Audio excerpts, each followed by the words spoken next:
আসসালামু আলাইকুম, আশা করি সবাই ভালো আছেন। প্রতিদিনের মতন আজকে সকালবেলা ঘুমের থেকে উঠে খাতা কম্বল টম্বল গুছ করে রেখে মুখ ধুইতে চলে গেলাম। আর মুখ টুক ধুয়েই ফজরের নামাজ পড়লাম। অবশ্য নামাজের ভিডিও দিই না, কারণ অনেকজনই মানা করছে যে নামাজের ভিডিও দেওয়ার দরকার নাই। আর সকালবেলা যে গরম কাপড়গুলো খুললে থুইয়া ঠান্ডা কাপড়গুলো পরার সময় যে কি একটা কষ্ট লাগে, এটা যারা পরে খালি হারাই কইতে পারে। যাই হোক, এবার নাস্তা পানি লই চলে এলাম ডিউটিতে। আর আজকে রুটির দিকে তাকাই দিয়ে পাকিস্তানি বাড়িতে রুটি অর্ধেক পুরি হালাইছে। আজকে নাস্তা খাওয়ার লেগে আনসালাম চনার ডাইল আর নারিকেলের সবজি মিক্স করিয়া। আর এই দুইটা জিনিস মিক্স করার লাগে সবজি এমনিতেই তিতা লাগতে আছে, এদিকে রুটিও পুরি গেছে, যার জন্য তিতা আরো বেশি লাগতে আছে। কিছুক্ষণের জন্য মনে হইতেছিল আমি মনে করি তেতুমির। যাই হোক, নিজের তেতুমির ভাবে নাস্তা খাওয়া শেষ করলাম। এরপর শুরু করলাম ঝাড়ু মারার কাজ। কালকের থেকে আজকের মাটি একটু কম আসলে, যার জন্য ঝাড়ু মারতে বেশি সময় লাগে না। এই গলির ভিতরে ঝাড়ু মেরে শুরু করলাম ডাক্তার রুমে মোছামুছির কাজ। আর ডাক্তার রুমের কাজ শেষ করে চলে এলাম প্লেয়ার রুমে। এ জায়গায় আইয়া দেখি যেন মাঠে একটা তো নিচেই পড়ে রয়েছে। যাই হোক, মাঠটার গুছ করে রেখে শুরু করলাম বল দিয়ে টহিনের কাজ। আর কালকের মনকে ঠান্ডা একটু বেশি পড়ছিল, যার জন্য প্লেয়াররা পানি যা লইছে হাতে এই জায়গায় রাখি গেছে। আমি কই ভালোই হয়েছে পানি এই জায়গায় পাই গেছি, আজকের আর ডাক্তার রুম না দেখাইয়ে পানি আনার দরকার হইবে না, এই কয়টাই চলে যাবেন আজকের দিন। আর এদিকে প্লেয়ার রুমের ভিতরে হালকা পাতলা ময়লা আছে, যার জন্য চিন্তা করলাম আজকের আর মাকি আনার দরকার নেই, আজকের বিরাশ মারি শেষ করে দিই। প্লেয়ার রুমের ভিতরে তো জোতার মাটি তেমন একটা আসল না, কিন্তু দরজার সামনে দেখেন মোটামুটি আছে, তাই দরজার সামনেও ঝাড়ু মারি দিলাম। এরপর চলে এলাম জিমের ভিতরে। এ জায়গা আওয়ার পর দেখেন টেকনিশিয়ানরা হেরা জিমের মেশিন গুলোর তারগুলো ঠিক করতে আছে, কারণ সবগুলো তার লুজ হয়ে গেছে। আমি কই হেরা যেহেতু কাজ করতে আছে, আমার কাজ পরে শুরু করে, মানে হেরা কাজ করে যাও, আমি এদিকে কতক্ষণ সময় দৌড়াই। আর আমার দৌড়ি দেখি এদিকে টেকনিশিয়ান আর একজন কইলে যেন তুমি আপনি দৌড়েই কোনো লাভ হইবে না, আমি যেমনি করতে আছি এমনি করে জিম করো। যাই হোক, লাড়ালাড়ি কতক্ষণ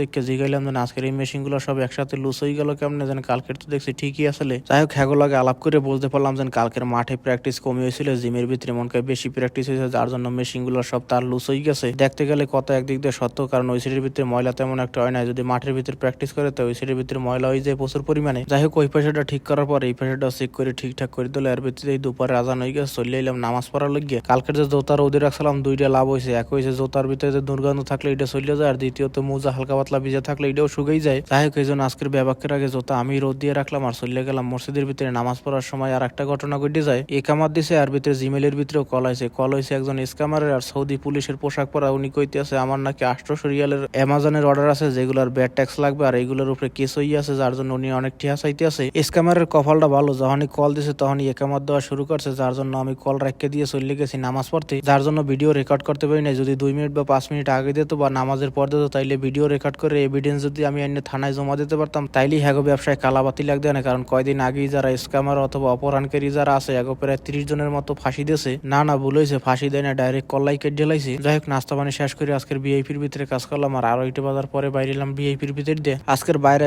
দেখেন গাড়ি খারাই রয়েছে, তাড়াতাড়ি করে গাড়ি তুললাম আর চলে এলাম বাসায় বই পেলাম খাওয়া দাওয়া করতে, গোসল টোসল দিয়া। যাই হোক, সবাই ভালো থাকবেন আর নিজের খেয়াল রাখবেন, আমার জন্য দোয়া করবেন। আসসালামু আলাইকুম।